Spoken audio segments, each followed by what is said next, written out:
Alhamdulillahirabbil alamin wassalatu wassalamu ala sayyidina Muhammadin wa ala alihi wa sahbihi ajma'in. Amma ba'd. Syekh Muhammad bin Shalih Al-Utsaimin rahimahullah, beliau berkata dalam ta'liq beliau terhadap kitab Al-Qawaidul Hisan karya Syekh Sa'di, guru beliau rahimahullah taala, asyara syekhuna rahimahullah ila syai'ain. Ya, syekhuna mengisyaratkan dalam perkataan beliau sebelumnya yang telah kita bacakan ya kepada dua hal. Jadi kalau kita merajaah sedikit, Syekh Sa'di rahimahullah dalam kaidah ini ya, kaidah ke-39, beliau menjelaskan bahwa Al-Qur'an itu memiliki irsyad dalam masalah siasah, dalam masalah politik, dalam masalah strategi. Baik siasah secara dakhiliyah ataupun secara kharijiyah. Siasah yang dibutuhkan oleh ulil amri untuk menyelesaikan permasalahan-permasalahan internal mereka atau permasalahan-permasalahan internal di dalam negeri, dan siasah yang digunakan dan dibutuhkan oleh ulil amri untuk hubungannya dalam rangka hubungannya dengan pihak luar, ya, negara lain, negeri lain, bangsa lain, atau bahkan din lain dan seterusnya. Baik, maka di sini kita lihat Syekh Utsaimin menjelaskan bahwa Syekh Sa'di ya hendak menjelaskan dua hal. Al-awwal asy-syura bi an tastami'al ummatu wa tatashawara fi umuriha ad-dakhiliyah wal kharijiyyati. Jadi yang pertama adalah asyura, bahwa Al-Qur'an itu memerintahkan untuk kita supaya bermusyawarah, berdiskusi, rembuk, ya, yaitu dengan cara umat itu atau orang-orang yang memiliki pengaruh dari umat tersebut, mereka berkumpul, kemudian mereka saling bermusyawarah dalam perkara-perkara internal ataupun eksternal. Li'annahu idza sadara al-amru minasyura lam yakun ra'yan wahidan. Karena ketika perkara tersebut itu berasal dari hasil musyawarah, maka itu tidak bukan merupakan pemikiran pribadi, pemikiran satu orang saja. Bal iddatu ara, akan tapi itu adalah ya pemikiran dari beberapa orang, atau itu adalah hasil dari beberapa pemikiran orang gitu ya. Wa minal ma'lum anna ta'addudal ara'i aqrabu ila as-shawabi minar ra'yil wahid. Dan sebagaimana telah diketahui bahwa berbilangnya pemikiran, yakni ketika pemikiran itu tidak cuma satu akan tapi ada beberapa, maka itu lebih mendekati kebenaran dibandingkan cuma satu pemikiran saja. Fa innal insana ahyanan idza karrara an-nazara fil amri yatabayyanu lahu khata'ur ra'yi al-awwali alladhi kana 'indahu li awwali marratin. Karena sesungguhnya manusia terkadang ketika dia mengulangi pemikirannya, dia memikirkan hal tersebut kembali dalam sebuah perkara, maka jelaslah kepadanya bahwa pemikiran yang sebelumnya itu ada kesalahan di dalamnya. Ya, pemikiran yang dia pikirkan pertama kali sebelumnya itu ternyata tidak begitu kuat argumentasinya atau tidak begitu kuat pemikirannya tersebut. Ahyanan yanfadhu syai'an thumma yaqulu laitani lam unaffidh. Ya, terkadang dia melaksanakan sesuatu, ya, kemudian setelah itu dia berkata bahwa ya seandainya aku tidak melakukan hal ini sebelumnya. Laitani baqitu atarawwa fil amri wa anzur. Seandainya aku tetap ya atarawwa, yakni masih menunda begitu ya, masih berpikir dalam perkara tersebut apa yang hendak dilakukan. Seandainya aku masih berpikirkan terlebih dahulu apa yang harus kulakukan dalam perkara tersebut. Hatta yakunal hukmu ala yakinin wa tu'da. Sampai ya hukum atau sampai keputusan yang akan aku perbuat, yang akan aku laksanakan dalam perkara tersebut, sampai itu mencapai derajat yakin, ya, dan yakni yakin dan teguh begitu ya. Jadi terkadang seseorang itu menyesali setelah dia melakukan apa yang dia putuskan tersebut sehingga dia berubah pikiran setelahnya. Hadza wa huwa insanun wahidun yajidu min nafsi annahu kullama qarra al-amra wa nadhara fihi kana ila as-sawabi aqrab. Fa kaifa idza kanu jamaah? Ya, maka ini adalah keadaan satu orang yang ya dia melihat dirinya sendiri ketika dia mengulangi pemikirannya. Dia ya memikirkan kembali apa yang terbaik dalam suatu perkara, dalam apa yang terbaik dalam perkara tersebut, maka ya dia akan mendapati ketika dia mengulangi pemikirannya, dia akan lebih dimudahkan untuk menuju ya lebih mendekati kebenaran. Nah, bagaimana kalau jamaah? Bagaimana ini kalau satu orang saja demikian, bagaimana kalau beberapa orang di mana mereka berdiskusi, bermusyawarah, satu orang mengeluarkan pemikirannya, kemudian orang lain mengeluarkan pemikirannya juga yang berbeda dengan satunya, argumentasinya berbeda atau bahkan bisa jadi bertentangan. Kemudian satu orang yang pertama tadi mengulangi kembali pemikirannya, orang yang kedua mengulangi pemikirannya, apalagi nanti ada orang ketiga, orang keempat dan seterusnya. Jadi itu secara zahir, secara hukum sebab akibat gitu. Secara sunnatullah memang itu akan mendekati ya akan lebih mendekati kepada as-shawab. Tentunya dengan syarat. Nanti akan dijelaskan oleh Syekh Al-Utsaimin syaratnya. Ya, syarat musyawarah atau diskusi itu akan bisa mengantarkan ya kepada kebenaran. Ada syaratnya. Walakinnal muskil, ini langsung disebutkan syaratnya. Walakinnal muskil fi zamanina hadza huwa annaka la takadu tajidu syakhsan hasanan niyyah, mukhlishan. Wa hadhihi hiyal baliyah. Ini kendala besar ya dalam musyawarah atau diskusi. Akan tapi yang muskil di zaman ini, di zaman kita ini adalah bahwa hampir-hampir engkau tidak akan bisa menemukan orang yang memiliki niat yang baik dan ikhlas. Dan ini adalah musibah. La takadu tajidu insanan yatakallamu fi umuri siyasati ad-dakhiliyyah wal kharijiyah wa huwa yaqsudu maslahatal ummah. Wa hadha huwa alladhi yaj'alu al-insana yatahayyaru ahyanan. Wa yaqul madza tanfa'u syura. Ya. Jadi hampir-hampir kita tidak bisa menemukan ada orang yang berbicara dalam perkara politik internal ataupun eksternal, strategi internal ataupun eksternal. Apalagi yang dibicarakan adalah dalam skala satu negeri, begitu ya. Ini perkara besar. Hampir-hampir kita tidak menemukan orang yang berbicara tersebut yang dia itu benar-benar memaksudkan, menginginkan maslahat dari umat. Yang dia maksudkan, yang ingin dia tuju adalah kepentingan dia pribadi atau kelompoknya. Ini yang membuat, ini adalah muskilah. Wahada huwa alladhi yaj'alul insan, dan inilah yang menjadikan orang itu terkadang bingung dan berkata, apa manfaat dari musyawarah? Apa manfaat dari diskusi? Wa kullu wahidin min haula'il mutasyawirina la yas'a ila limaslahatin khassah.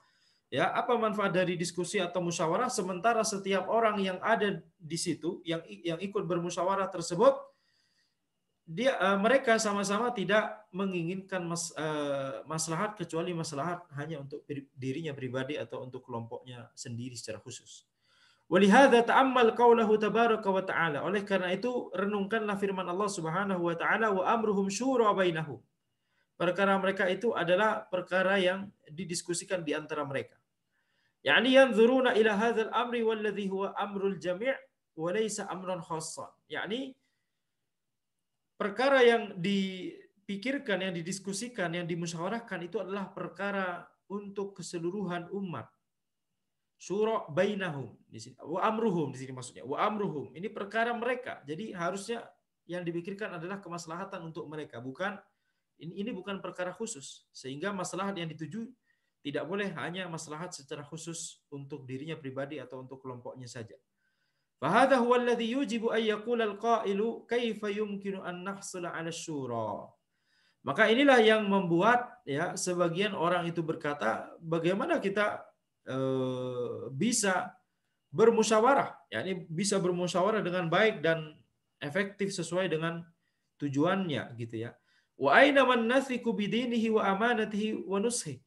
Ya, bagaimana kita mau bisa diskusi, mau bisa musyawarah? Di mana kita bisa temukan orang yang agamanya terpercaya, amanahnya ya dia memiliki amanah dan dia memiliki ya an-nusah, yaitu niatan untuk memberikan kemanfaatan memang kepada umat, bukan kemanfaatan untuk dirinya pribadi. Itu makna dari nusah di sini.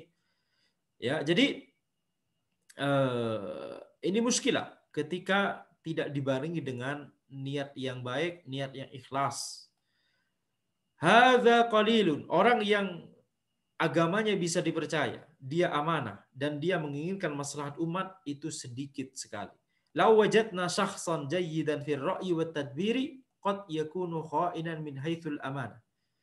Ya, seandainya kita menemukan ada orang yang bagus dalam pemikiran, bagus dalam manajemen, ya, bagus dalam yakni skillnya untuk mengatur negara, skillnya untuk mengatur atau membuat siasat atau mengatur urusan. Misalkan dia sangat bagus dalam hal tersebut, qad yakunu kha'inan min haitsul amanah. Akan tapi bisa jadi dia adalah orang yang berkhianat dari sisi kalau kita lihat amanahnya. Ternyata dia orang yang tidak amanah. Dia adalah orang yang berkhianat. Dan cukuplah dikatakan khianat adalah ketika kita sedang bermusyawarah untuk membahas perkara yang itu dibutuhkan oleh umat, itu terkait oleh umat, kemudian ya orang tersebut tidaklah menginginkan kecuali ya manfaat untuk dirinya sendiri atau untuk kelompoknya saja. Ini adalah perbuatan khianat itu sendiri. Walau wajadna aminan mukhlison. Kalau seandainya kita menemukan ada orang yang amanah dan ikhlas, faqad yakunu dha'ifan min jihatir ra'yi wat tafkir. Maka bisa jadi dia lemah dari sisi ya pemikiran, dari sisi ide, dari sisi skillnya yang dibutuhkan untuk mengatur ya negeri tersebut. Fa amru syura la syakka annahu khairun walakin muskilatahu annaka la takadu tajidu man huwa ahlun lisyura. Maka perkara syura itu tidak diragukan lagi adalah perkara yang baik, itu adalah hal yang diperintahkan oleh Al-Qur'an. Akan tapi muskilahnya adalah bahwa engkau hampir-hampir tidak bisa menemukan di zaman ini orang yang dia itu ahlun lisyura, orang yang dia itu memang pantas untuk menjadi ya orang yang berdiskusi dengan kita dalam masalah tersebut. Maka di sini ini bisa dianggap sebagai syarat dari syura, yaitu orang-orangnya memang menginginkan maslahat umat, maslahat bersama. Dan ini tidak hanya berlaku untuk perkara satu negara, satu negeri begitu ya. Ini berlaku untuk perkara apapun yang itu melibatkan kepentingan beberapa orang. Ya, maka perkara syura atau musyawarah itu penting sekali untuk ya supaya kita bisa lebih mendekati kepada kebenaran. Termasuk dalam masalah dakwah ya, kita harus bermusyawarah, berdiskusi ya. Misalkan seorang ustadz berdiskusi meminta pendapat para ustadz yang lain tentang ya bagaimana langkah dakwah yang ingin dia lakukan atau yang ingin dia kerjakan. Ya, tentunya sebagaimana yang telah disebutkan di sini, syarat supaya syura itu bermanfaat adalah ya orang-orang yang diajak untuk bermusyawarah adalah orang yang memang ahli di situ. Dan ahli di sini, kata Syekh Al-Utsaimin rahimahullah, ada dua sisi. Ahli dari sisi memang dia memiliki skill di situ, dan ahli dari sisi bahwa niatnya memang ikhlas untuk menginginkan kemaslahatan umat atau kemaslahatan bersama. Ya. Jadi ini dalam semua perkara, bahkan dalam perkara dunia. Ya, maka perkara syura itu adalah perkara yang penting sekali, dia lebih membuat kita lebih mendekati kebenaran. Akan tetapi kita lihat di sini dua syarat ini harus terpenuhi. Ya, orang yang kita ajak diskusi atau musyawarah itu memang memahami hal tersebut, memang memiliki skill dalam hal tersebut, ya. Dan yang kedua, bahwa orang yang diajak musyawarah tersebut adalah orang yang niatnya lurus. Maka terkait perkara syura ini telah dilakukan oleh Nabi Muhammad Shallallahu Alaihi Wasallam ya dalam banyak perkara beliau ya termasuk dalam seperti misalkan dalam perkara yang besar ya, seperti dalam jihad gitu ya. Itulah mengapa kita misalkan kita semua mengetahui insya Allah contoh perang Khandaq ya digalinya Khandaq karena usulan Salman Al Farisi, karena itulah metode yang digunakan oleh orang-orang Persia, kata Salman, ketika mereka menghadapi musuh ya dalam kondisi tertentu mereka membangun atau menggali Khandaq, bukan membangun kalau Khandaq ya, menggali ya.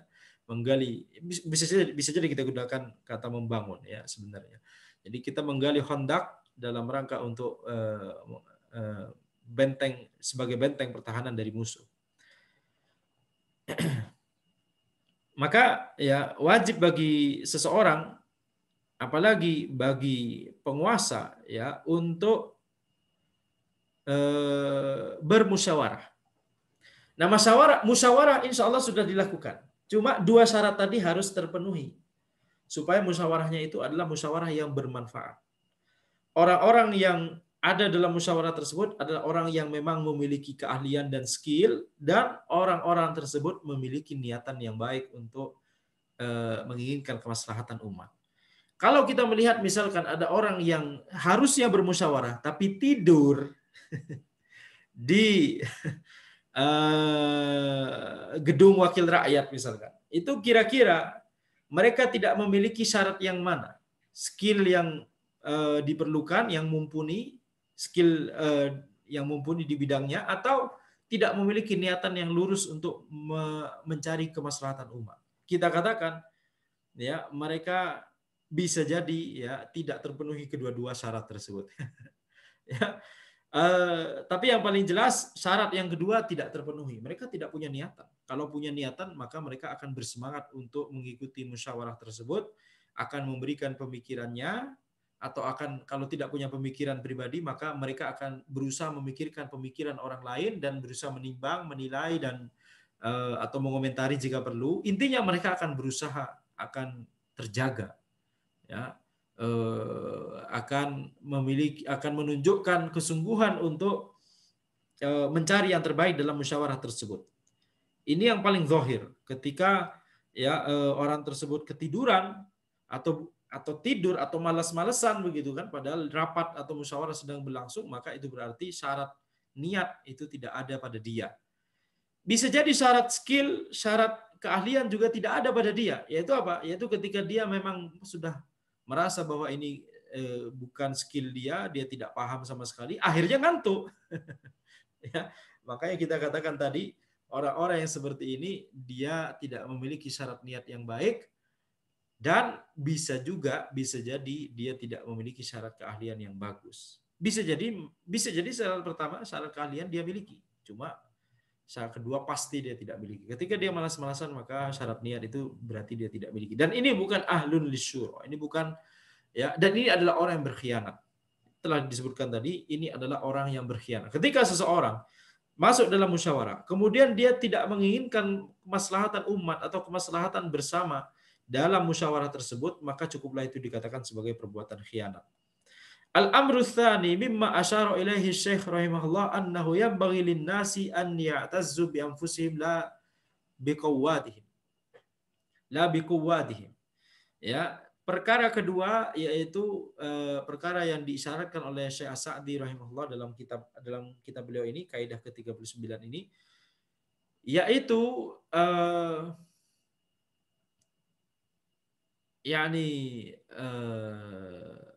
wajib bagi orang-orang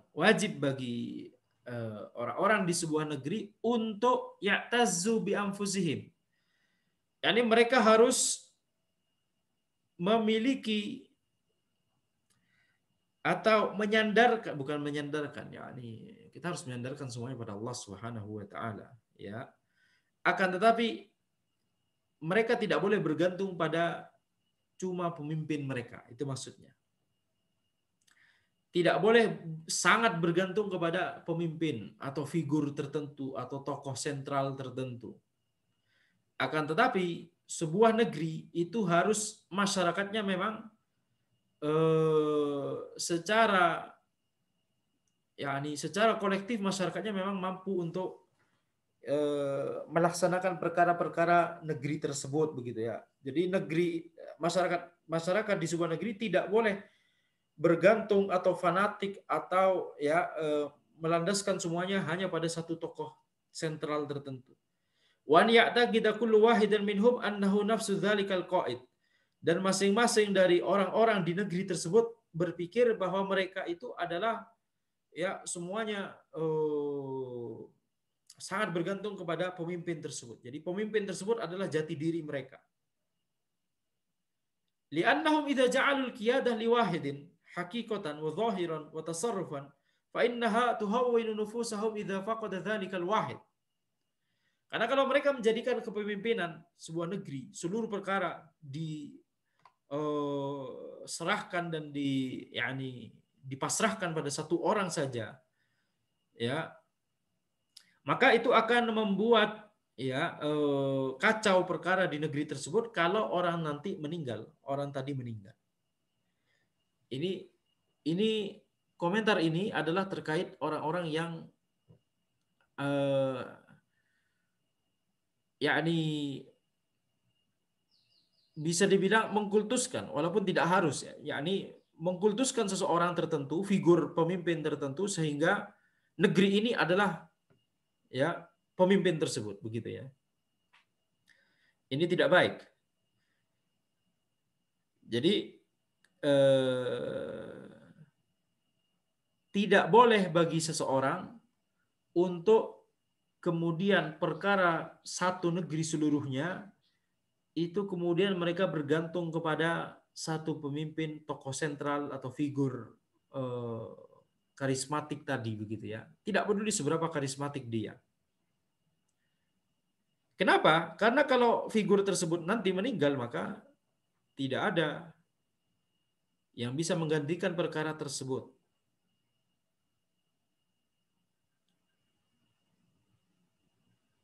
Dan ini tidak hanya dalam perkara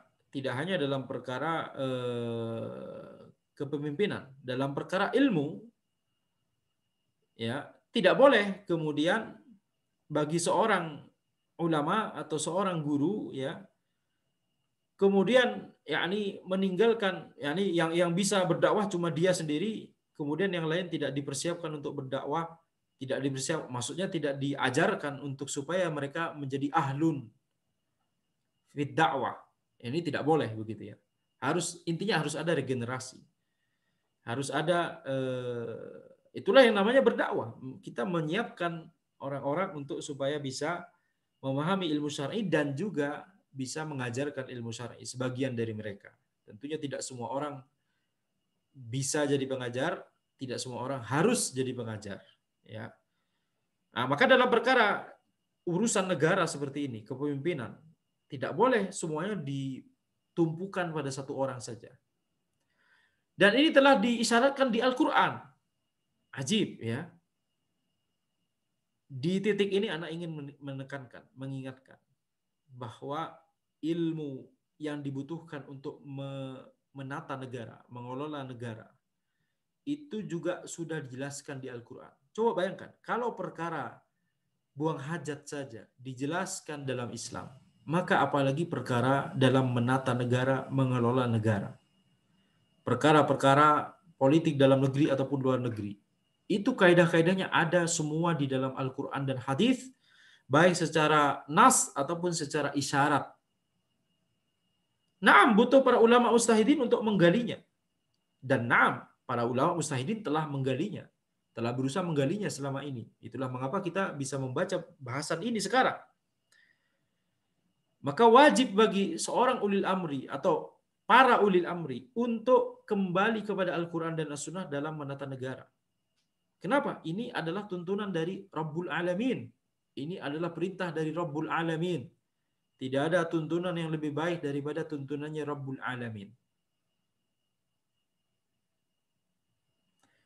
Seperti misalkan kita lihat di sini, waqad arsadallahu ila dzalika fi qoulihi wa ma Muhammadun illa rasulun qad khalat min qablihi rusul afa imma ta'u qutila anqalabatum ala aqabikum. Tidaklah Muhammad itu kecuali seorang rasul yang telah berlalu para rasul sebelumnya. Apa maksudnya? telah berlalu para rasul sebelumnya, sekarang kemana mereka? Mereka telah wafat. Maka demikian pula Nabi Muhammad SAW tidaklah beliau kecuali rasul juga. Maka itu berarti beliau juga akan wafat. Karena beliau juga adalah manusia biasa. Maksudnya manusia sebagaimana manusia yang lain, akan beliau juga butuh makan, butuh istirahat. Maka demikian pula beliau akan wafat. Afa imma ta'au kutila. Apakah kalau kemudian Nabi Muhammad SAW itu wafat atau terbunuh, in qalabtum ala aqabikum, apakah engkau akan kemudian mundur ke belakang, yakni murtad semua? Ini pertanyaan dari Allah Subhanahu wa taala yang bukan untuk dijawab. Tapi ini adalah ancaman. Hal idza mata Muhammadun sallallahu alaihi wasallam ma yabqa lakum baqiyatun 'alal Islam? Ma yabqa lakum baqiyatan 'alal Islam? Apakah kalau Nabi Muhammad sallallahu alaihi wasallam itu meninggal, kemudian engkau tidak memiliki sisa sama sekali dalam Islam? Hadza laisa bisahih. Ini bukan hal yang sahih untuk dilakukan. Ya, tidak boleh antum kemudian keluar dari Islam hanya gara-gara Nabi Muhammad sallallahu alaihi wasallam meninggal. Wa hakadza yanbaghi lana an la nurakkiza 'ala ar-ra'isil wahid. Nah, kalau Nabi Muhammad SAW saja disebutkan demikian di Al-Quran, tidak boleh bagi kita untuk menggantungkan seluruh perkara kepada Nabi Muhammad SAW. Maka apalagi dengan pemimpin yang lain. Nabi Muhammad SAW ketika beliau masih hidup, beliau telah menjelaskan wahyu dengan sebaik-baiknya. Telah menyampaikan wahyu dengan sebaik-baiknya. Telah menjelaskan Al-Quran dan juga telah menyampaikan hadis-hadis beliau dengan sebaik-baiknya, dengan sebaik-baiknya. Dan itu termasuk ya menyiapkan umat, menyiapkan para sahabat untuk menjadi ya pewaris beliau, mengajarkan ilmu syar'i, meneruskan wahyu Allah ini kepada generasi setelahnya. Nabi Muhammad SAW telah berhasil dalam melakukan regenerasi. Dan dalam perkara kenegaraan, beliau juga telah berhasil menyiapkan orang-orang yang memang ahli untuk menjadi khalifah beliau, menjadi penerus beliau. Itulah mengapa kita melihat adanya Abu Bakar, Umar, Utsman, Ali, Muawiyah. Maka kita lihat ini adalah yakni Nabi Muhammad SAW telah melaksanakan tugas beliau dengan sebaik-baiknya. Ketika Nabi Muhammad SAW wafat, tidak boleh bagi kita untuk kemudian down atau kemudian yakni membiarkan perkaranya cerai-berai berantakan. Perkara negara harus diambil. Perkara mengajarkan ilmu, perkara dakwah juga harus diambil. Oleh siapa? Oleh orang-orang setelahnya. Ya, maka di sini kalau Nabi Muhammad SAW saja tidak boleh bagi kita untuk sangat bertumpu pada beliau dalam perkara-perkara ini dalam rangka kemaslahatan umat, ya, supaya perkara umat tidak tercerai-berai setelah beliau meninggal. Maka apalagi dengan pemimpin lain yang bukan seorang nabi, tidak boleh bagi kita untuk mengkultuskan, menjadikan dia sebagai tokoh sentral, figur sentral, ya.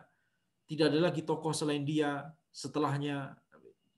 Bisa jadi dalam segi keutamaan, bisa jadi. Akan tapi dari segi minimal menjaga perkara supaya tidak tercerai-berai. Harus ada. Itu maksudnya. Dari segi keutamaan bisa jadi. Misalkan setelah Abu Bakar meninggal, tentunya sebelumnya, setelah Nabi Muhammad SAW meninggal, siapa lagi yang bisa menggantikan beliau dari segi keutamaan? Tidak ada. Yang dimaksud di sini adalah menggantikan dalam artian menjaga supaya perkara tidak tercerai-berai, tetap menjaga supaya kemaslahatan umat terjaga, itu maksudnya. Tapi kalau dari sisi keutamaan, ini Nabi Muhammad SAW meninggal, ya, kehilangan sekali. Itulah yang dirasakan oleh para sahabat. Tapi di saat yang sama, rasa kehilangan ini tidak boleh membuat perkara menjadi tercerai-berai. Itu maksudnya. Ketika Abu Bakar wafat, maka tidak ada yang bisa menyamai Abu Bakar. Penggantinya Umar ya keutamaannya tidak seperti Abu Bakar. Setelah Umar meninggal, diganti Utsman. Tidak ada yang bisa menyamai Umar setelahnya. Keutamaan Utsman tidak seperti Umar. Demikian seterusnya. Dalam masalah keutamaan, maka bisa jadi ya itu tidak akan tergantikan selamanya. Tapi dari segi penjagaan supaya maslahat umat itu tetap terwujud, maka itu harus ada regenerasinya. Itu maksudnya ya. Taib. Bal na'taqidu bal na'taqidu annana kullana qa'imun maqama hadzal rajuli hatta la nafqiduhu hatta la nafqidahu idza fuqida.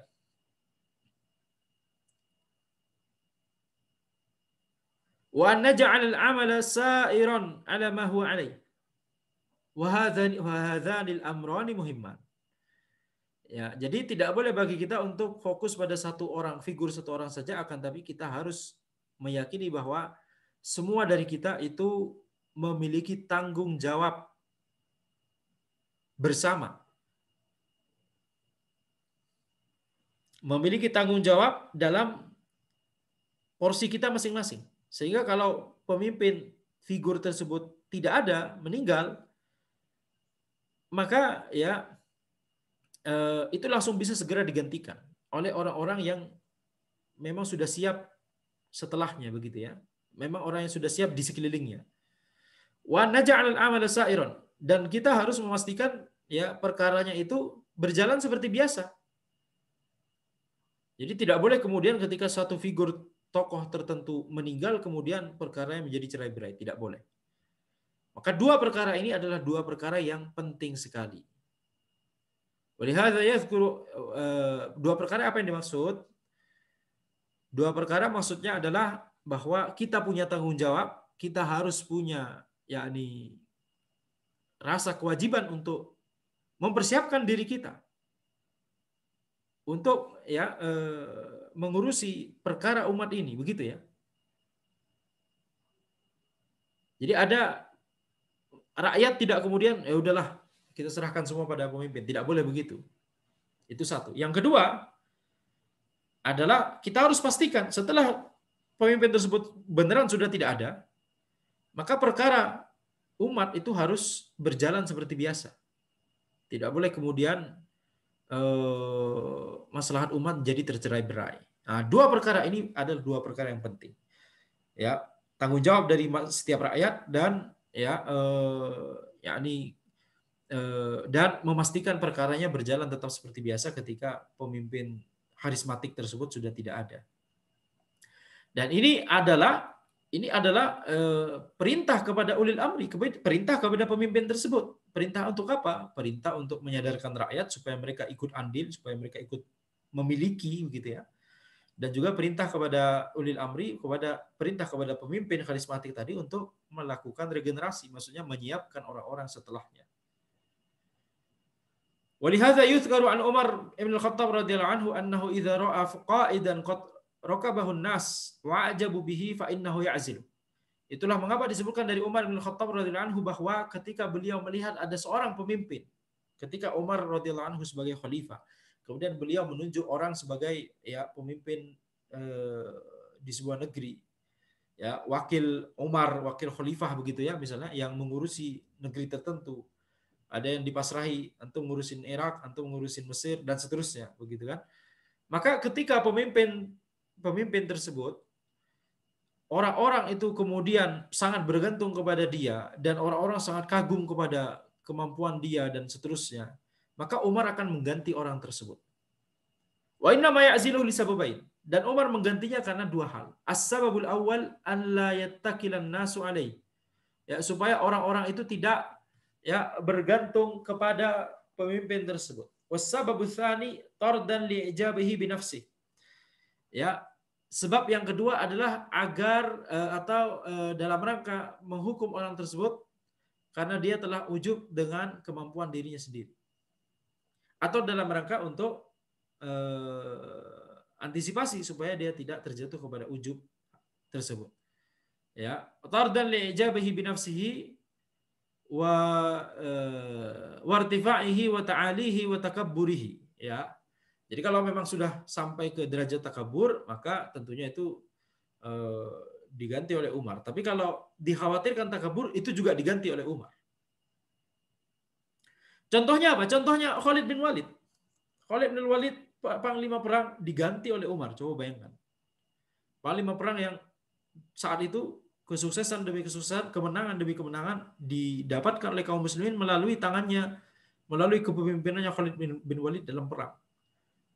Diganti oleh Umar. Kenapa? Khawatir orang-orang bertumpu bergantung kepada Khalid bin Walid dan tidak lagi bergantung kepada Allah.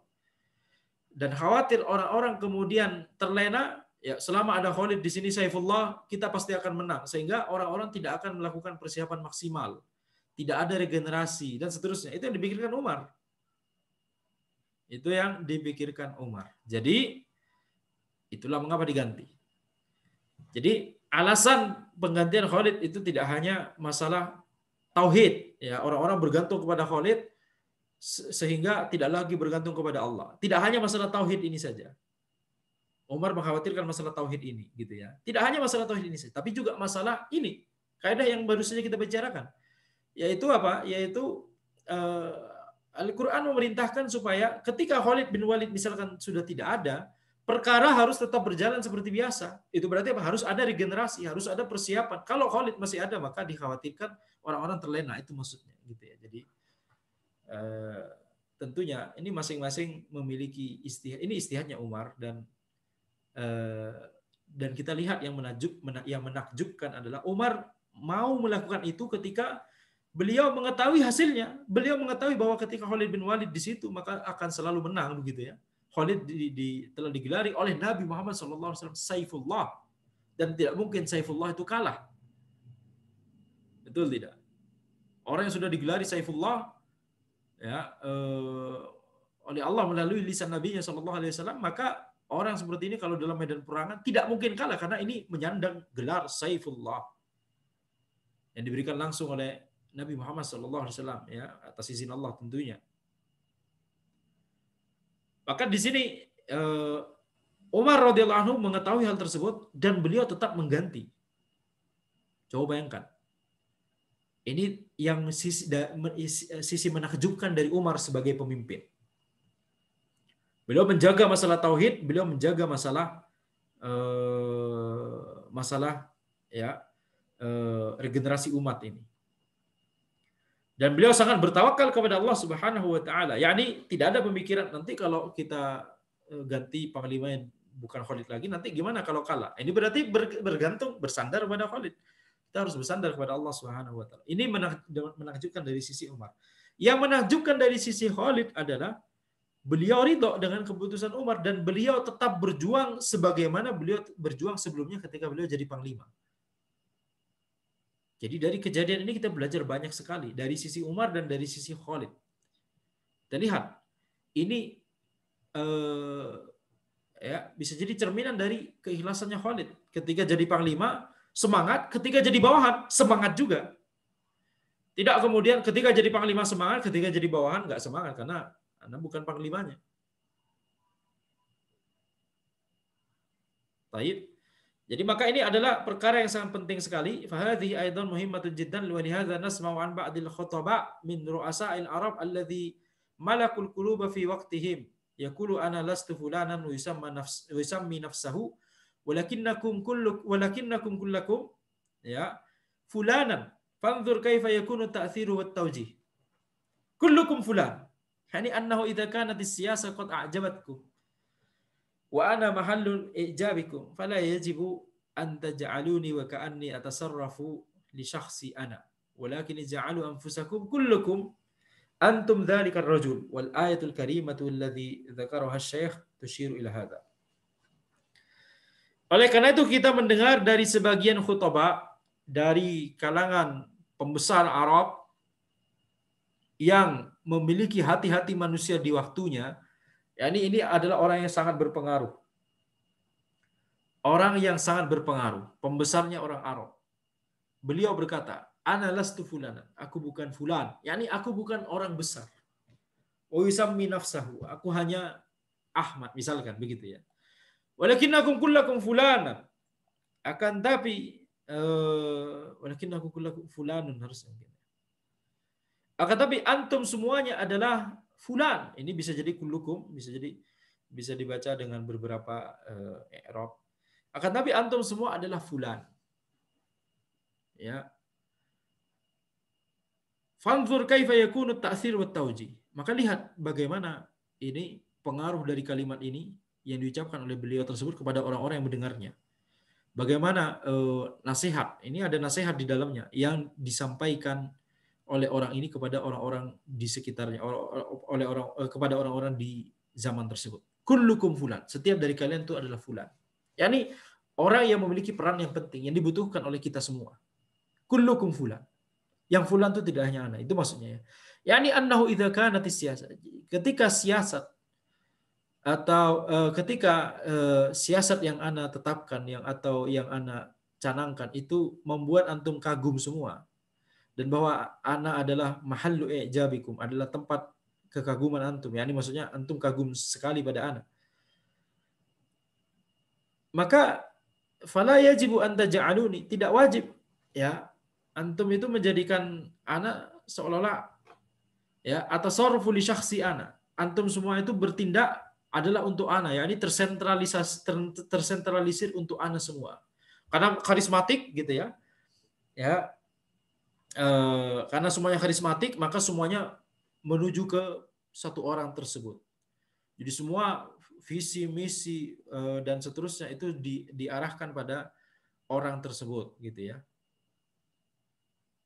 Ini tidak boleh, tapi masing-masing harus memiliki semangat untuk yakni memiliki kesiapan diri supaya bisa menggantikan orang tersebut kalau orang tersebut sudah tidak ada, untuk meneruskan perkara yang sudah berjalan, begitu maksudnya. Walakin naj'alu anfusakum kullukum antum dzalikar rajul. Antum harus memahami bahwa antum nanti akan jadi generasi penerus, itu maksudnya. Dan ayat yang mulia yang tadi telah kita bacakan itu menunjukkan terhadap hal ini, yaitu ayat ini, wa ma Muhammadun illa rasulun qad khalat min qablihi rusul. Baik. Demikian yang bisa kita sampaikan. Insyaallah kita akan lanjutkan di pertemuan berikutnya. Hadza wallahu a'lam. Subhanakallahumma wa bihamdika asyhadu an la ilaha illa anta astaghfiruka wa atubu ilaik.